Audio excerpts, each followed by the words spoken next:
กับสุขสบายดีเนาะพ่อแม่พี่น้องปองปายมาพบกับช่องBurger Channel เนาะมื้อนี้บ่มีหยังหลายเฮามากินข้าวนำกันก็บ่มีหยังกินเนาะกินแบบนี้ล่ะกินอาหารบ้านนอกจังซี่ล่ะอ้าวเพราะว่าบ่มีเวลาเฮ็ดคลิปเฮ็ดหยังเนาะเฮ็ดเวียกเฮ็ดงานซั่นล่ะถ่ายคลิปไปเรื่อยๆการอยู่การกินก็ลำบากแน่ช่วงเศรษฐกิจช่วงนี้มันก็บ่มีหยังเนาะมากินข้าวนำกัน ตอนนี้เราก็มากินข้าวนำกันนี่แหละเฮ็ดลวกผักกับแจ่วก็บ่ได้มีหยังกินบ่มีเวลาเฮ็ดคลิปเนาะขอโทษขออภัยนำกันเนาะท่านผู้ชมอย่าลืมฝากติดตามให้เบ้าเพื่อเป็นกำลังใจให้เบ้าหน่อยเด้อทุกคนการกินอยู่ก็บ่มีหยังหลายแต่มีแต่เท่านี้ล่ะกินไปเรื่อยๆหาเช้ากินค่ำเนาะเอากินข้าวนำกันพี่น้องเอาเบิ่งนำกันเฮากินข้าวนี่บ่มีเวลาดอกที่จะกินกันนะกินแบบบ้านๆนั่นนี่ล่ะบ้านนอกเข้าในเมืองมาอยู่ในนี่เนาะต้องได้อดกินอดสู้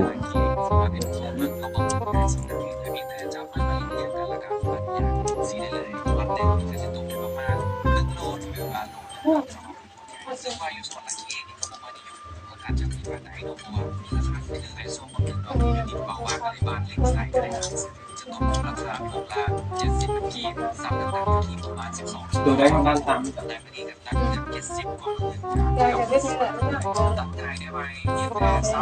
ทางคุณแม่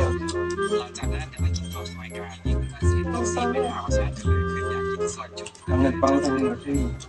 ทำให้ลูกทั้งหมดเดี๋ยวนั้นเป็นของ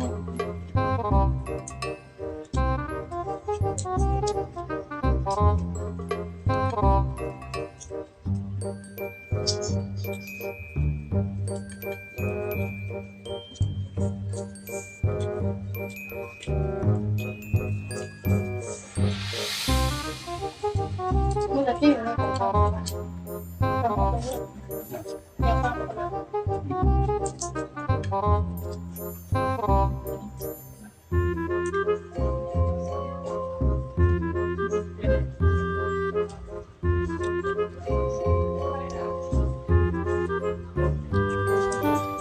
นอะไรแล้วก็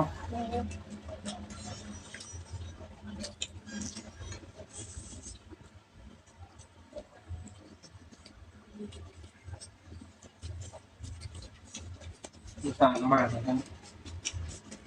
มาแต่บ้าน ก็ต้องขอโทษขออภัยเนาะการกินอยู่กันนี่ก็บ่ได้ปากบ่ได้พากเลยเนาะ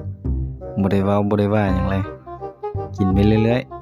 ๆเบิ่งตอนเพิ่นกินไงเพิ่นโอ้ยกินแซ่บอีหลีเด้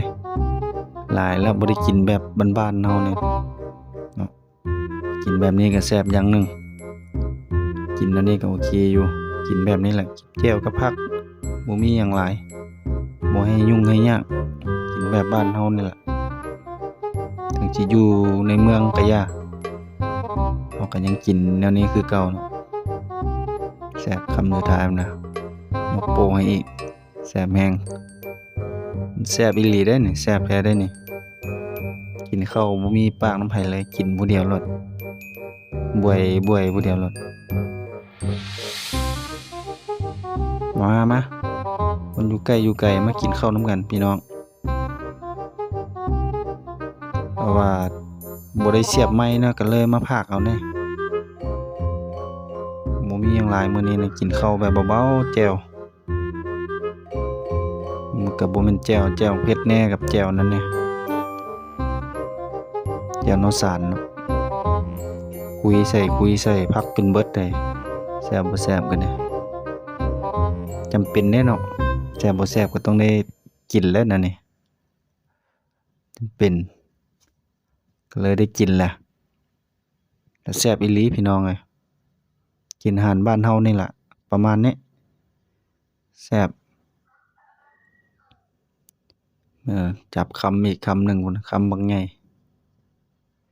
ช่วงนี้ก็เป็นช่วงข้าวไหม้เนาะช่วงนี้ก็ได้กินข้าวไหม้แหน่ข้าวมันก็สิอ่อนแหน่แซ่บอีหลีอย่าลืมเนาะเพื่อเป็นกำลังใจให้เบาแหน่เด้อท่านผู้ชมเนาะ FC ทุกคนเนาะกินดนแล้วเด้เริ่มหิวน้ำหิวจอกแล้วบอกเอาน้ำมากินโอ้แซ่บอีหลีข้าวปั้นในซองคำบักใหญ่ปกติก็บ่ได้กินข้าวหลายปานใดเนาะคำบักใหญ่เพื่อพี่น้องเลยนี่กินไปเรื่อยๆเอาเป็นแนวใดก็ฝากติดตามแหน่เพื่อเป็นกำลังใจให้เบาเนาะ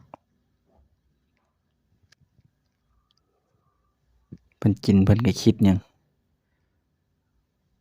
เอาน้ำอยากกินน้ำแห้งแล้วเดี๋ยวนี้เนาะผักจนเบิดเลยแซ่บบ่แซ่บกันแหล้วแซ่บแต่ผักบ่เอ้าขอกินน้ำก่อนท่านผู้ชมไปพุ่นน่ะอยากกินน้ำแห้งๆแค้นละกินข้าวก็ไวเด้อคือสิแม่นหิวข้าวแห้งละบ่ได้เบิ่งผู้ใดแล้วก้มหน้าใส่อย่างเดียวโลดเนาะเอาฝากติดตามให้เบาอี Channel นะเนาะอย่าลืมกดไลค์กดแชร์กด Subscribe ให้แหน่เนาะคำนี้คำให้แฟน FC ทุกคนเด้อนี่คำบักใหญ่เต็มปากเต็มคำโลดแล้วแซ่บหลายพุ่นว่ะ